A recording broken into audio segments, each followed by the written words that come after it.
नमस्कार, सुबह 10 बजे की बुलेटिन में आपका स्वागत है। मैं हूं आपके साथ निशा। इस बुलेटिन में आपको छोटी बड़ी तमाम खबरों से रूबरू कराएंगे, लेकिन उससे पहले एक नजर मुख्य समाचारों पर।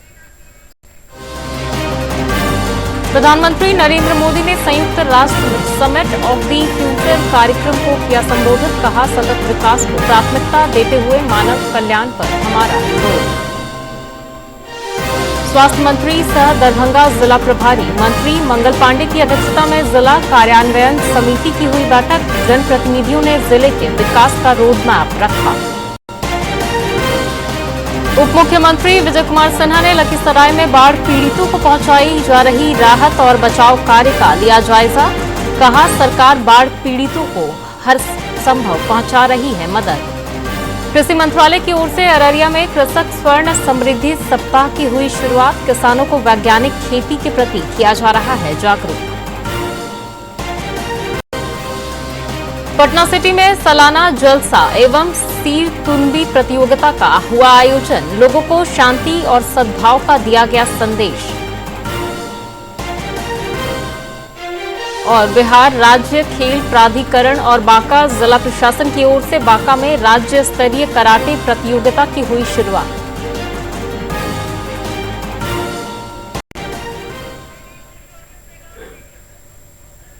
और अब खबरें विस्तार से। प्रधानमंत्री नरेंद्र मोदी ने संयुक्त राष्ट्र में समिट ऑफ द फ्यूचर कार्यक्रम को संबोधित करते हुए अंतर्राष्ट्रीय समुदाय के सामने वैश्विक समृद्धि का भारत का विजन रखा। अपने संबोधन में उन्होंने भारत में जन कल्याण के सफल प्रयासों का उल्लेख करते हुए कहा कि सतत विकास को प्राथमिकता देते हुए मानव कल्याण पर हमारा जोर है। सबसे बड़े लोकतंत्र भारत की ओर से और 140 करोड़ भारतवासियों की ओर से आप सभी को नमस्कार। जून में अभी मानव इतिहास के सबसे बड़े चुनावों में भारत के लोगों ने मुझे लगातार तीसरी बार सेवा का अवसर दिया है और आज मैं इसी 1/6 ऑफ ह्यूमैनिटी की आवाज आप तक पहुंचाने यहां आया हूं। फ्रेंड्स, जब हम ग्लोबल फ्यूचर की बात कर रहे हैं तो ह्यूमन सेंट्रिक अप्रोच सर्वप्रथम होनी चाहिए। सस्टेनेबल डेवलपमेंट को प्राथमिकता देते हुए हमें मानव कल्याण, फूड, हेल्थ सिक्योरिटी यह भी सुनिश्चित करनी होगी। भारत में 250 मिलियन लोगों को गरीबी से बाहर निकालकर हमने यह दिखाया है कि sustainable development can be successful. उच्चतम न्यायालय ने कहा है कि बच्चों से संबंधित अश्लील वीडियो देखना पॉक्सो अधिनियम का उल्लंघन है। शीर्ष अदालत ने देश भर की सभी अदालतों से कहा है कि वे किसी भी न्यायिक आदेश या फैसले में चाइल्ड पोर्नोग्राफी शब्द का प्रयोग नहीं करें। देखना पॉक्सो कानून के तहत अपराध के दायरे में माना है। सुप्रीम कोर्ट ने मद्रास हाई कोर्ट के उस फैसले को रद्द कर दिया है जिसमें कहा गया था कि चाइल्ड पोर्न को डाउनलोड करना या देखना पॉक्सो और आईटी कानून के तहत अपराध नहीं है। कोर्ट ने मामले को फिर से सुनवाई के लिए सत्र न्यायालय भेज दिया है। साथ ही सुप्रीम कोर्ट ने पॉक्सो कानून के तहत अपराध की परिभाषा और व्यापक करने के भी निर्देश दिए हैं। कोर्ट ने संसद को चाइल्ड पोर्नोग्राफी शब्द को बाल यौन शोषण और दुर्व्यवहार सामग्री से बदलने के सुझाव दिए हैं। साथ ही सुप्रीम कोर्ट ने सभी अदालतों को चाइल्ड पोर्नोग्राफी शब्द का इस्तेमाल न करने के भी निर्देश दिए हैं।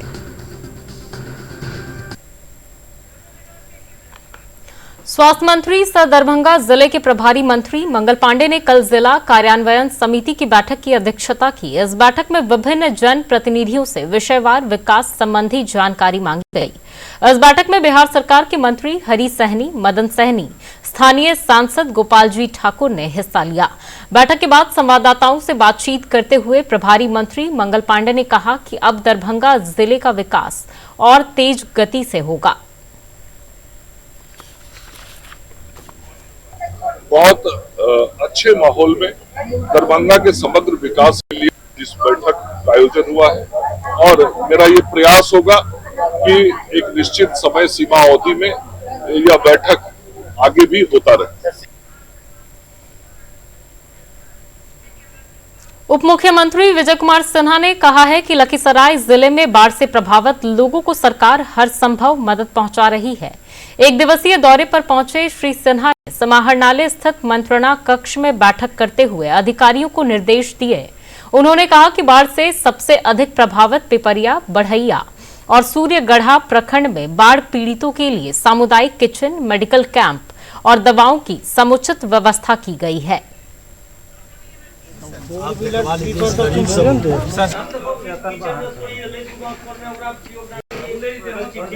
जिला लखीसराय के अंदर बाढ़ से पीड़ित लोगों को जाके मिला भी है, समीक्षा भी यहाँ किए हैं और प्रशासन पूरी तरह से सजग है।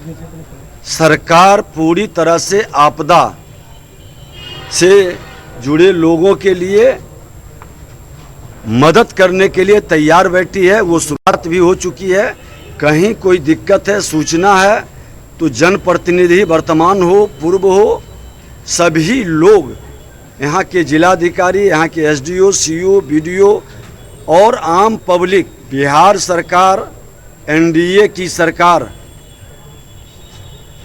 आपदा से पीड़ित परिवार की पहली प्राथमिकता मुख्यमंत्री जी की घोषणा है और हम लोग सजगता से उसकी मॉनिटरिंग भी कर रहे हैं, मदद भी कर रहे हैं, सहयोग भी कर रहे हैं। केंद्रीय गृह राज्य मंत्री नित्यानंद राय ने समस्तीपुर जिले के बाढ़ प्रभावित क्षेत्रों का दौरा किया और स्थिति की जानकारी ली। श्री राय ने कहा कि बाढ़ के कारण बड़ी संख्या में लोग प्रभावित हुए हैं। उन्होंने बताया कि बाढ़ प्रभावित लोगों को हर संभव राहत पहुंचाने का प्रयास किया जा रहा है।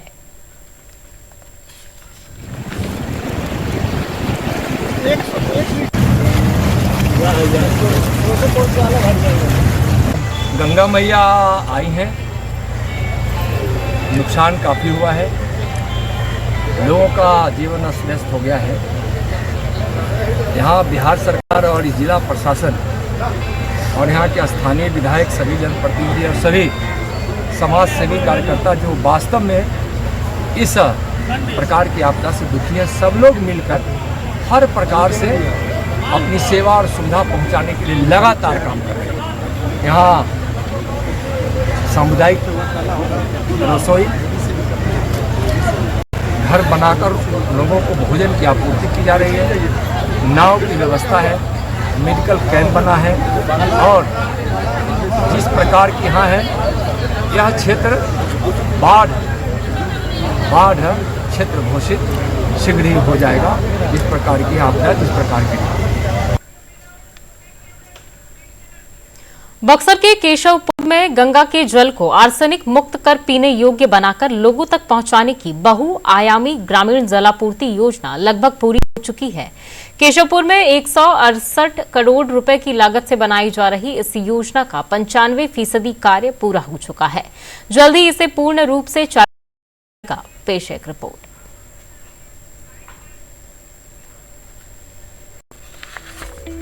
बहुआयामी ग्रामीण जलापूर्ति प्रोजेक्ट माननीय सीएम नीतीश कुमार के ड्रीम प्रोजेक्ट में शामिल है।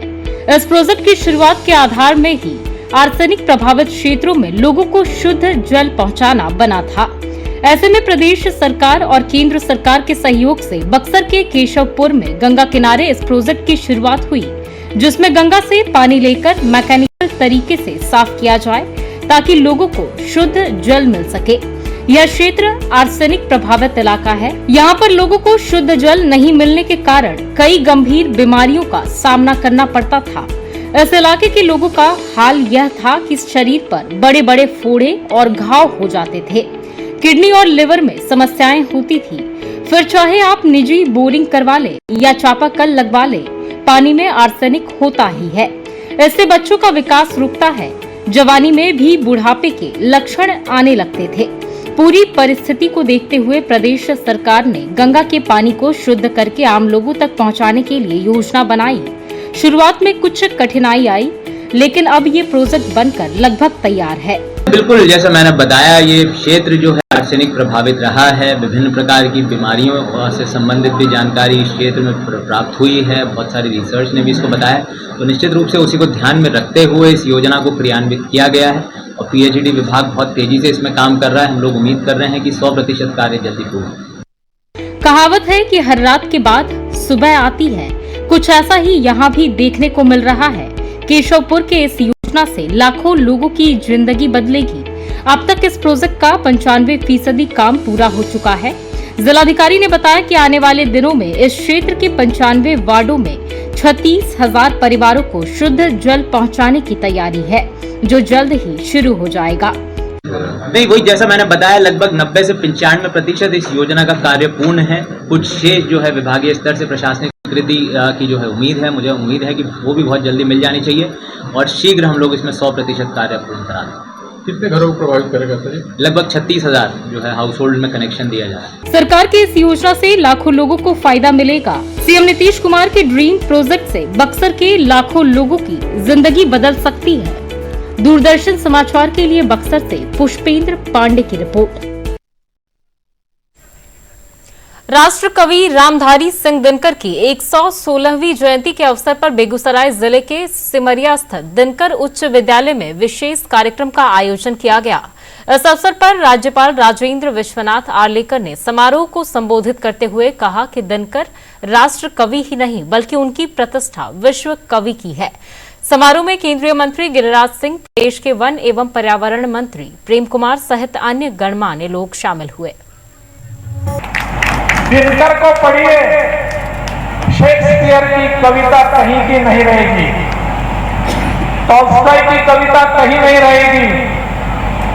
हम इस पर गर्व करते हैं कि दिनकर जैसे कवि हमारे प्रदेश में हुए, हमारे गांव में हो गए। इसलिए सिमरिया में आकर मैं गर्व का अनुभव महसूस कर रहा हूं। दिनकर जी को हम केवल राष्ट्र कवि नहीं, विश्व कवि के रूप में प्रस्तुत करने की आवश्यकता है। पूरे जगत में जाने चाहिए। इसलिए मैं कह रहा हूं कि इनकी सभी काव्य रचनाओं और बाकी की साहित्यिक रचनाओं का डिजिटाइजेशन करना चाहिए, ऑनलाइन उपलब्ध करा के देना चाहिए। दुनिया भर के किसी भी कोने में कोई भी बैठकर पूछ सकता है कि दिनकर ऐसा क्लिक किया तो पूरी की पूरी उनके साहित्य रचना हमारे सामने आनी चाहिए।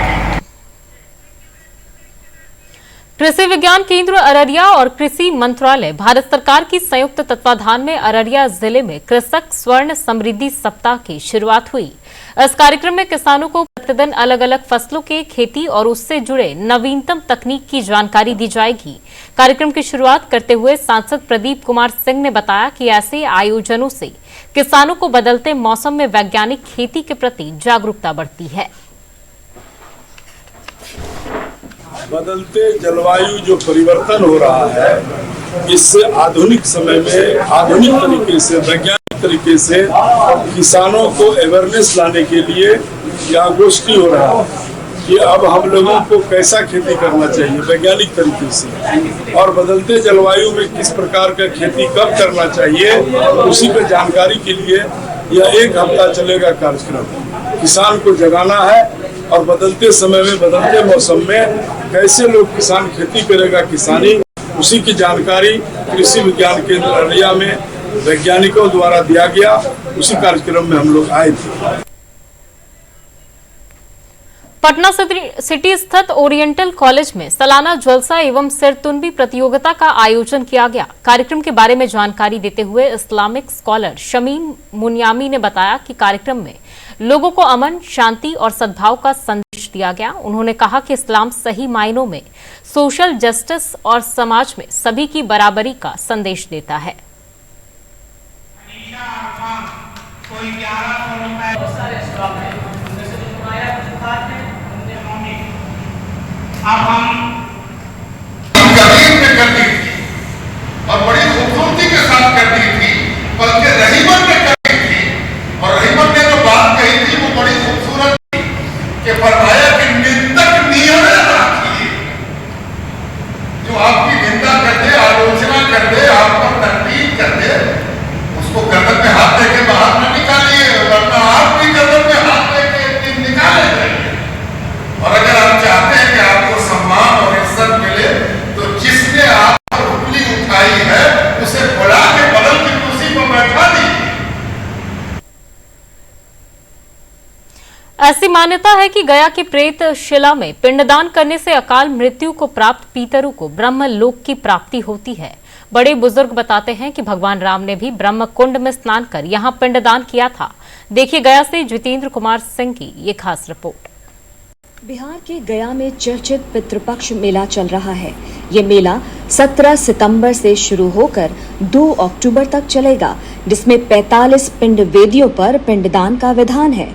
प्रेत शिला भी उन्हीं वेदियों में से एक है। प्रेत शिला में पिंडदान से पितरों को प्रेत योनि से मुक्ति मिलती है, उन्हें ब्रह्मलोक की प्राप्ति होती है। का नाम है प्रेत शिला। इसी में भगवान ब्रह्मा का चरण है और 3 सोने का लकीर है। सतयुग में ये शिला सोने का था और भगवान ब्रह्मा जी ने वरदान दिए थे, श्राद्ध कहीं पर भी करोगे, पिंड इस स्थान पर दोगे, पिता माता भाई बंधु इष्ट मित्र अकाल मृत्यु से जो मर जाते हैं सभी का पिंड इस स्थान पर पड़ेगा, तभी उस प्राणी का मुक्ति है। और इधर उधर देने से, रास्ता में पिंड छोड़ने से उसका मुक्ति नहीं है। जिस भी व्यक्ति की अकाल मृत्यु हुई है, जैसे आग से जलने से, आत्महत्या से, दुर्घटना से, पानी में डूबने से या फिर किसी के द्वारा हत्या किए जाने या अन्य किसी घटना में मौत हुई है, ऐसी मृत्यु वाले पितर प्रेत योनि में चले जाते हैं। मान्यता है कि प्रेत शिला पिंड वेदी पर उनका वास होता है। इसे लेकर पिंडदानी अपने पितरों को प्रेत योनि की बाधा से मुक्त करने के लिए यहाँ पिंडदान श्राद्ध का कर्मकांड करते हैं। पितरों को बैठे जे के चीज प्रेत रूपेणा बर्तनते पितरों सर्वे सत्तु भी मिस्तरते नमः। उड़न सत्वा पितरों को बैठे। हाँ, प्रेत बाधा पितृ दोष दूर हो। प्रेत शिला कुंड प्रेत शिला पहाड़ की तराई में और वेदी पर्वत के शिखर पर स्थित है, जहां 663 सीढ़ियां चढ़कर पिंडदानी प्रेत शिला वेदी में सटे पश्चिम में एक बड़ा सा शिला है। ऐसी मान्यता है कि इस शिला पर सत्तू उड़ाने से पितरों को पैठ प्राप्त होता है। इसलिए प्रेत शिला वेदी पर पिंड समर्पित करने आने वाले पिंडदानी शिला पर सत्तू जरूर उड़ाते हैं। प्रेत शिला पहाड़ी के नीचे 3 कुंड हैं। इन्हें निगरा कुंड, सुख कुंड और सीता कुंड कहा जाता है। इसके अलावा यहाँ ब्रह्म कुंड भी है, जहाँ पिंडदानी पहुंचकर सबसे पहले स्नान करते हैं, फिर पिंडदान श्राद्ध का कर्मकांड करते हैं। दूरदर्शन समाचार के लिए गया से जितेंद्र कुमार सिंह की रिपोर्ट।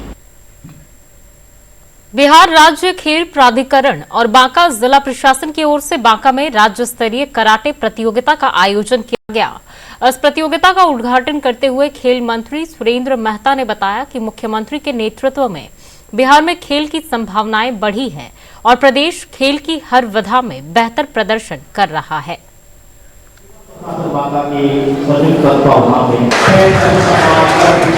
छोटे छोटे बच्चे समय अपना कला और कौशल तरह के कार्यक्रम मनाए जा रहे हैं। माननीय मंत्री नीतीश कुमार जी के नेतृत्व में खेल प्रगति की राह पर है।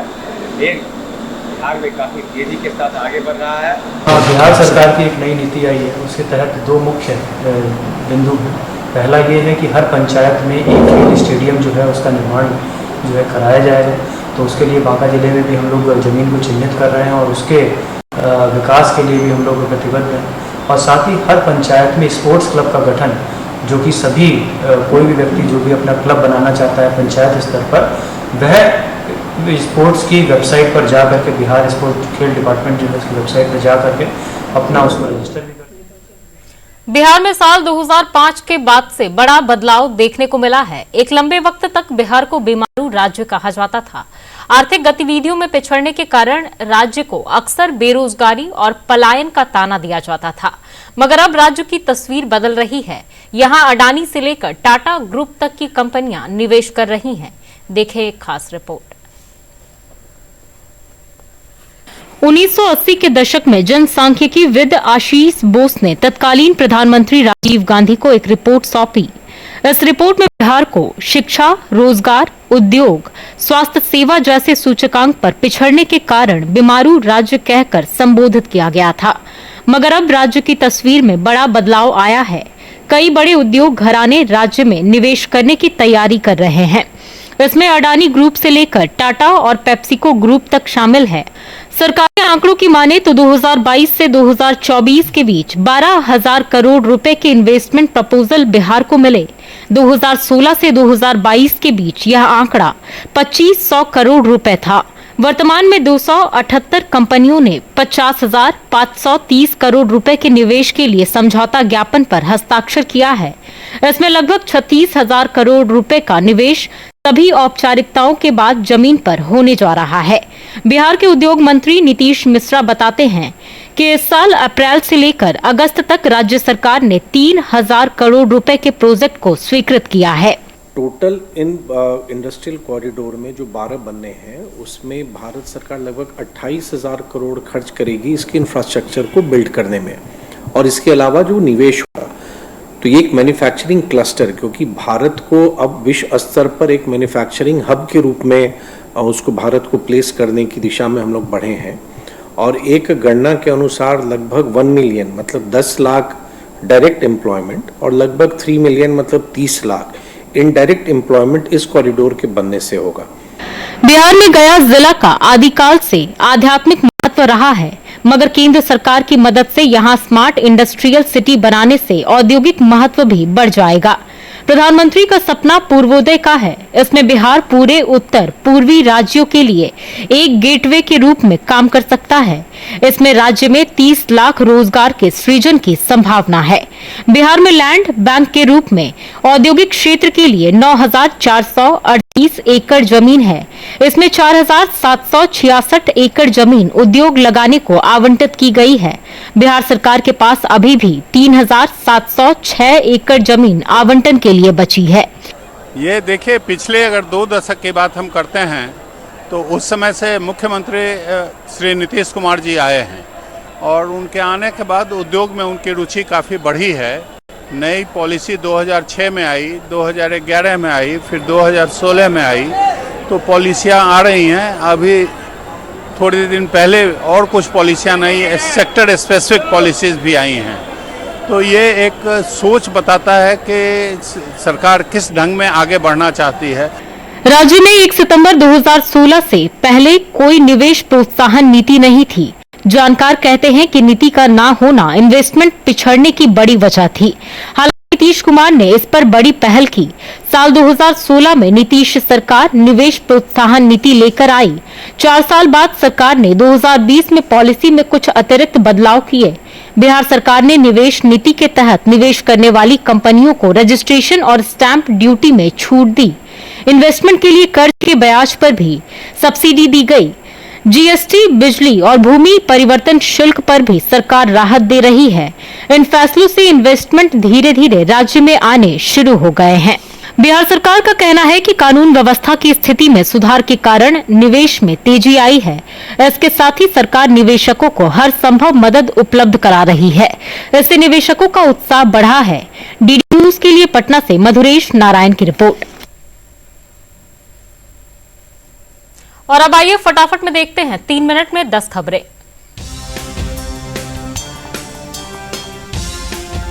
ऊर्जा मंत्री विजेंद्र यादव ने वैशाली में शहरी विकास योजना के तहत योजनाओं की प्राथमिकता निर्धारण हेतु जिला स्तरीय बैठक को किया संबोधित।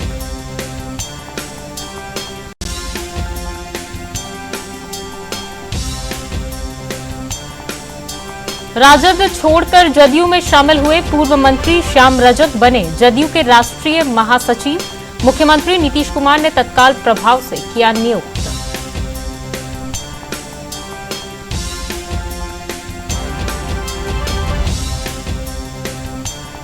पटना में डेंगू के 33 नए मरीजों की हुई पुष्टि। एनएमसीएच में 45 वर्षीय मरीज के इलाज के दौरान मौत।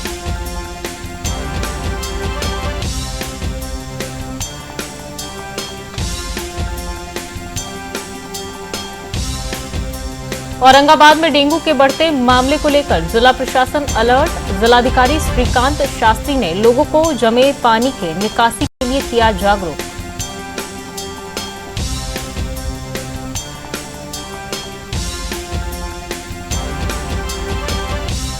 अररिया जिले के जोकीहाट प्रखंड में जमीन पर अवैध कब्जा हटाने गई पुलिस टीम पर तीर और लाठी से हमला। 2 पुलिसकर्मी घायल।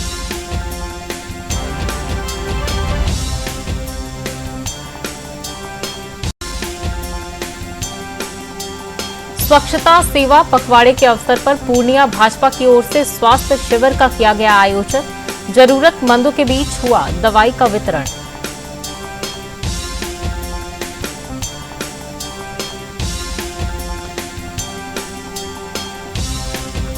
मुंगेर जिले के बरियारपुर थाना क्षेत्र अंतर्गत निर्माणाधीन 4 लेन सड़क के बीच पानी के तेज बहाव में फंसकर 2 छात्र बहे।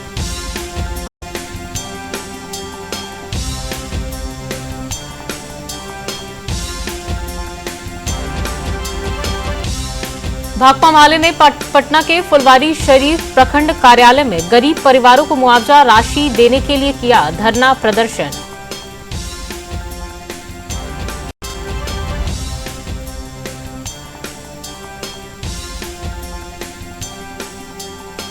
मुंगेर में 12 किलो गांजा के साथ 2 तस्कर गिरफ्तार। गुप्त सूचना के आधार पर हुई गिरफ्तारी।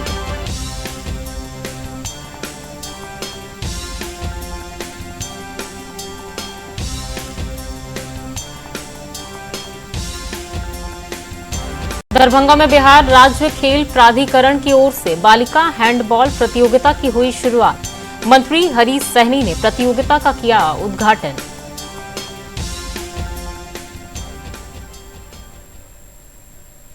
और अब अंत में एक बार फिर नजर मुख्य समाचारों पर।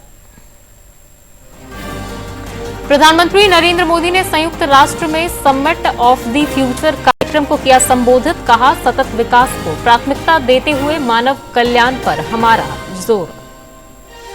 स्वास्थ्य मंत्री सह दरभंगा जिला प्रभारी मंत्री मंगल पांडे की अध्यक्षता में जिला कार्यान्वयन समिति की हुई बैठक। जनप्रतिनिधियों ने जिले के विकास का रोडमैप रखा। उप मुख्यमंत्री विजय कुमार सिन्हा ने लखीसराय में बाढ़ पीड़ितों को पहुंचाई जा रही राहत और बचाव कार्य का लिया जायजा। कहा, सरकार बाढ़ पीड़ितों को हर संभव पहुंचा रही है मदद। कृषि मंत्रालय की ओर से अररिया में कृषक स्वर्ण समृद्धि सप्ताह की हुई शुरुआत। किसानों को वैज्ञानिक खेती के प्रति किया जा रहा है जागरूक। पटना सिटी में सालाना जलसा एवं सीर तुनबी प्रतियोगिता का हुआ आयोजन। लोगों को शांति और सद्भाव का दिया गया संदेश। और बिहार राज्य खेल प्राधिकरण और बांका जिला प्रशासन की ओर से बांका में राज्य स्तरीय कराटे प्रतियोगिता की हुई शुरुआत।